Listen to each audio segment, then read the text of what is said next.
Hello. Welcome everyone to the best course on JavaScript. No doubt JavaScript is the best programming language to start with as a beginner. In this course, we are going to master JavaScript at our fingertips. We will cover the fundamentals of JavaScript, functions, loops, arrays, strings, operators, and class.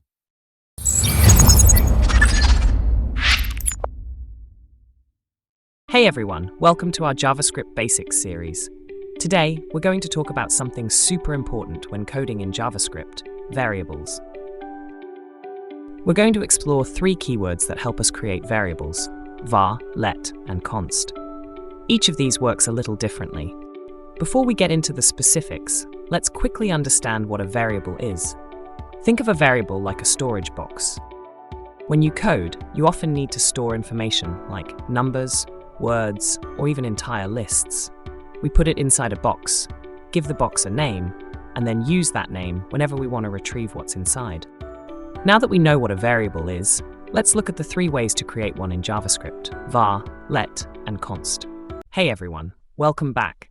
In today's lesson, we're going to dive into a simple but essential concept in JavaScript, using var to create a variable. Now for this tutorial, I'll be using an online coding platform called Replit.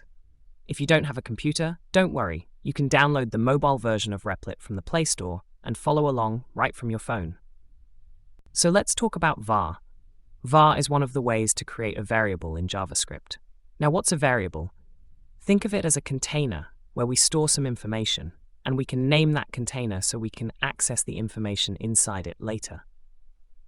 Let's say we want to store a name, like John.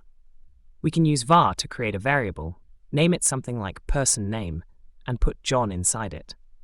It's like giving the box a label, and every time we call for person name, JavaScript knows we're referring to John.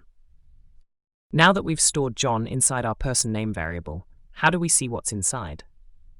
We can use something called console.log. Think of console.log as a way to print out or show the information in our variable. So when we run console.log person name, we'll see John displayed in the console. It's super simple. We just created a variable using var, stored John inside, and used console.log to show the value of our variable on the screen. This is the basics of working with variables, and var is one way to do it in JavaScript. To recap, we used the keyword var to create a variable, named it person name, stored John inside, and then used console.log to display it. That's it for today. In the next lesson, we'll explore more about other ways to create variables and why var isn't always the best choice for certain situations. Thanks for watching, and see you in the next one.